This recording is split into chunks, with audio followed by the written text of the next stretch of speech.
Good morning, YouTube. Welcome back to the channel. Today we're heading down to lovely Long Island, New York, one of my least favorite places to go. It can be brutal down there. The traffic and just the hassle. One little accident way up ahead can cost you a significant amount of time. But it's a Sunday, so it shouldn't be terribly bad. Hopefully we'll avoid most of the traffic today. And it's my Monday, it's the first day of my week.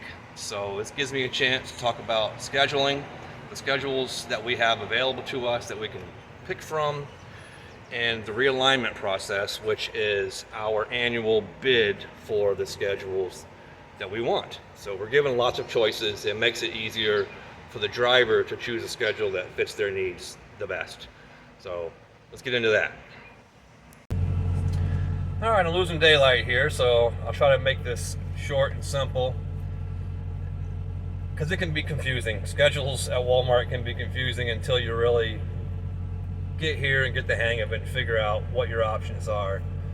Walmart doesn't have schedules like a lot of places do, where you get hired and they're like, okay, this is your schedule, go do it. This is your schedule from now on. You have options here. There's multiple different kinds of schedules that you can choose from, and each one's unique in its own way. I'm not going to try to explain all of them because frankly it would just take too long, and honestly I don't even know all of the schedules, but I will give you a couple of examples that are specific to my DC. Other DCs may be different. Well, they will be different. I know certain DCs have their own types of schedules to accommodate their freight and their customers' needs.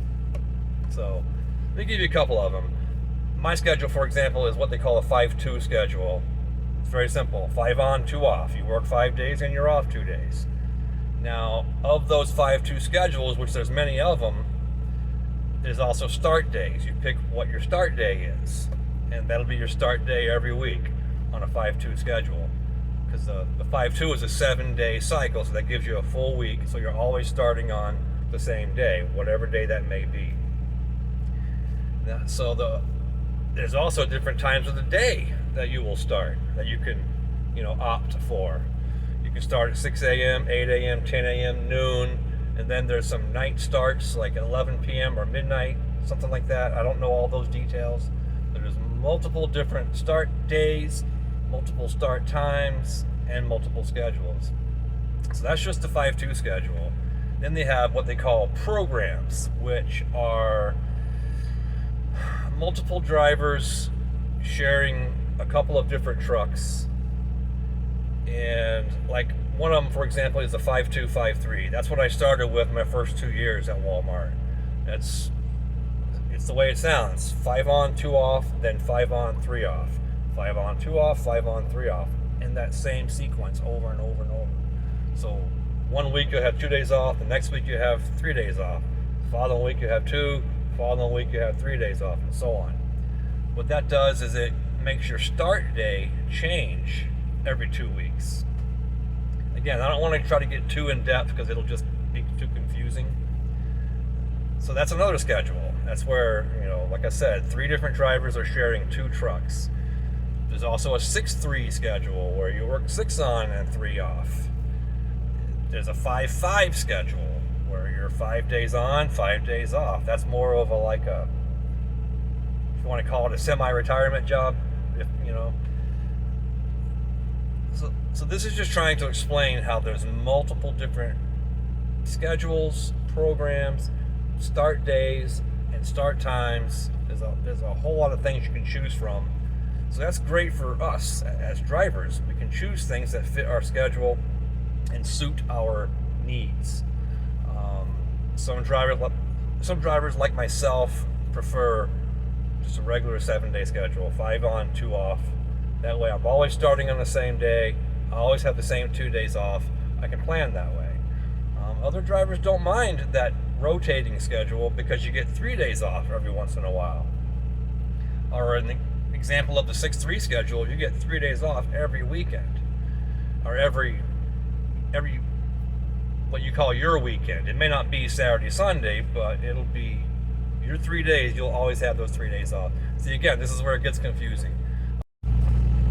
now that you understand there's a whole boatload of scheduling options that we have, well, then the question becomes, well, how do I get these schedules? How do I, choose? When does that happen? Well, that's what we call realignment. That happens once a year at every distribution center where all drivers bid on the upcoming year's schedule. We happen to do it in April here at Johnstown. They'll give us a sheet, and the planners have already gone ahead and figured out, they've estimated how many drivers they're going to have that year. They've looked at all the schedules. They've planned all these schedules and programs out, and they give us that sheet, and it tells you exactly how many 5.2 schedules are going to be available, exactly how many 5.5s, exactly how many 6.3s are going to be available, how many start days, start times, all that kind of stuff. So then during that realignment period, we choose, we bid, we as drivers bid on what we want for the upcoming year. And you're given a selection sheet. And it's just basically you start with choice number 1, choice number 2, and so on, so on, so on, picking what schedules or programs that you want for the upcoming year. And you always start with, the best one, your favorite one. You choose that. And then you gotta think, well, what if I don't get that? What's my next best choice? So that's your number 2. And it just goes on down the line like that. You just keep making your selections based on your preference on what you would want. And you gotta figure, as a newer driver here, you're not gonna get your first or second or maybe your third or fourth choice. Who knows? But you just keep going down the list and make your selections. You're bound to get something that's halfway decent. And the longer you're here, obviously the more seniority you're going to have, and the better your odds are at getting one of your more desirable choices. I can tell you that I think I've only got up to my 4th choice so far. My first, second, and third choice, I have no chance of getting those, because the senior guys are getting those. But they're nice gravy runs, and well, I'm just not going to get them for another 5 or 10 years probably. But I still try every year. I bid on them. You never know, lightning may strike. I may happen to get it one time. But so far, the best I can do is my number 4 choice, which I got this past year. And I got this choice 2 years in a row. So the same schedule 2 years in a row, which I'm happy with. It's a good schedule. There are better ones that I want, but that'll come with time. So there you have it, folks. Scheduling and realignment. I hope I helped to explain it a little bit. It's still confusing, I'm sure, but it's nothing you can't figure out once you get here and see some real world examples of how it works and get into it yourself. It's like I said, it's about giving the drivers options. It's good for the driver group as a whole to have the ability to find better ways to fit their needs. It makes everybody happier, and it gets the freight moved quicker because everything's more efficient that way. So why don't you be efficient by going down in that comment section? Give me your comments, your questions, your criticisms, your concerns. Let me have it. I can handle it. And while you're down there, hit that like and subscribe. And I will catch you guys on the next video. Thanks for watching.